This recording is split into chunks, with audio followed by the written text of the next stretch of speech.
A4 পেজে যে কোনো আমাদের ভিউগুলোকে সেট আপ করতে পারি বা পিডিএফ এ এক্সপোর্ট করতে পারি।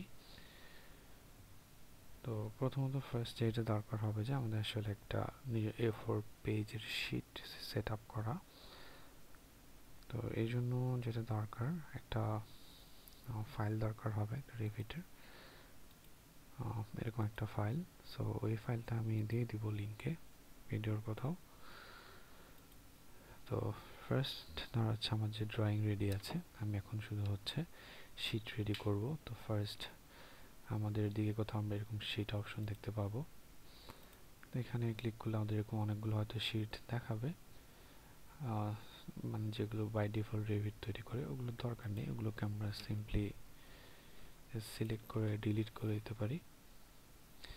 বাট এখানে যেগুলো আমার বানানো, এগুলো আমার নিজের বানানো, যেগুলো বাই ডিফল্ট ছিল সেগুলো নাই। তো শিটের উপরে আমি যদি রাইট ক্লিক করি, এখানে দেখতে পাবো যে নিউ শিট, এখানে ক্লিক করব অ্যান্ড এখান থেকে সো আমি যেটা করব লোডে যাব। লোডে যাওয়ার পর আমি যে ফাইলটা প্রোভাইড করছি A4 এর ল্যান্ডস্কেপে সেট আপ করা, ওটাতে আমরা ওই ফাইলটা ওপেন করা লাগবে। ওইটা যেখানে ডাউনলোড করা আছে সেখান থেকে ওপেন করলে হবে।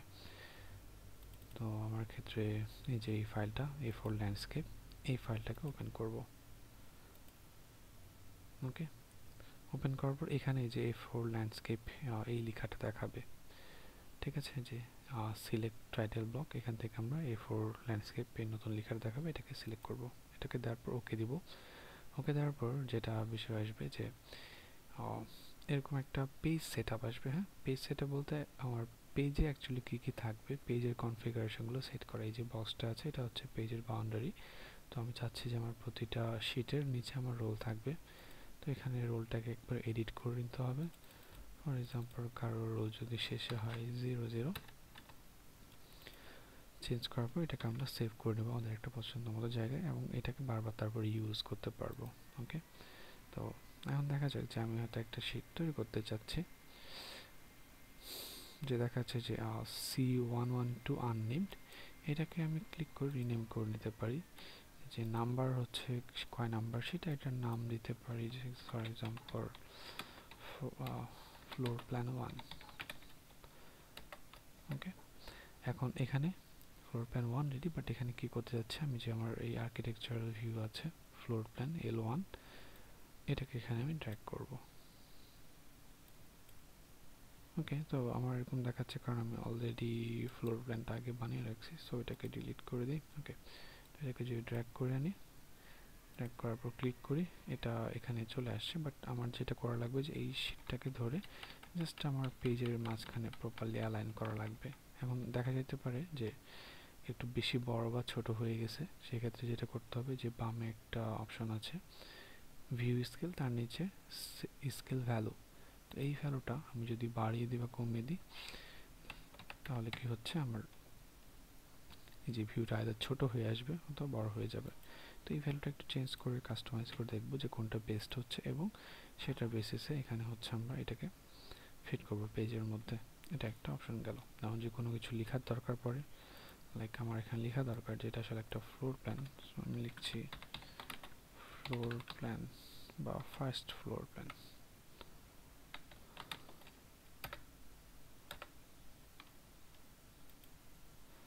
ওকে, ডান, দ্যাটস ইট। তো এরপর যেটা করবো আমরা যাব ফাইল, এক্সপোর্ট পিডিএফ।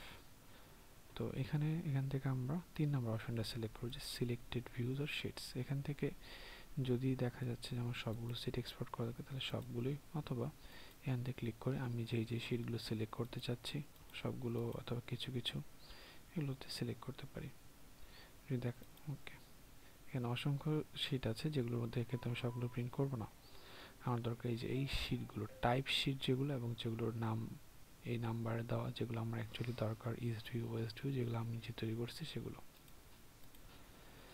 ওকে, তারপর সিলেক্ট দিলাম, ডান। এরপর হচ্ছে যে আমি এটার ফাইল নেমটা কি চাচ্ছি সেটা সিলেক্ট করতে পারি, লোকেশন কোথায় সিলেক্ট করতে যাচ্ছি, কোথায় আমার ফাইলটা সেভ হবে, আর মোস্ট ইম্পর্টেন্টলি এখানে পেজ সাইজ সেটা আমরা সিলেক্ট করব যে ইউজ শিট সাইজ। হ্যাঁ, আমরা আলাদা কোনো পেজ দিব না, তাহলে ঝামেলা হয়ে যাবে।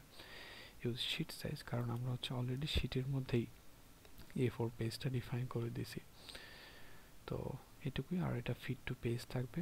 এবার যদি এক্সপোর্ট দিই, এটা একটু টাইম লাগবে, বাট এটা প্রপারলি পেজের মধ্যে স্কেলিং অনুযায়ী ঠিকঠাকভাবে এক্সপোর্ট হয়ে যাবে।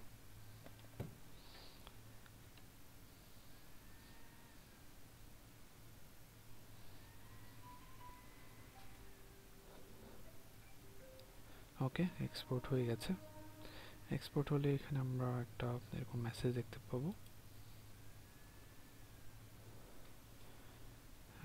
আমি ভুল জায়গায় এক্সপোর্ট করে ফেলছি। ওকে, এটা হচ্ছে আমার এক্সপোর্টেড ভিউ। সো আশা করছি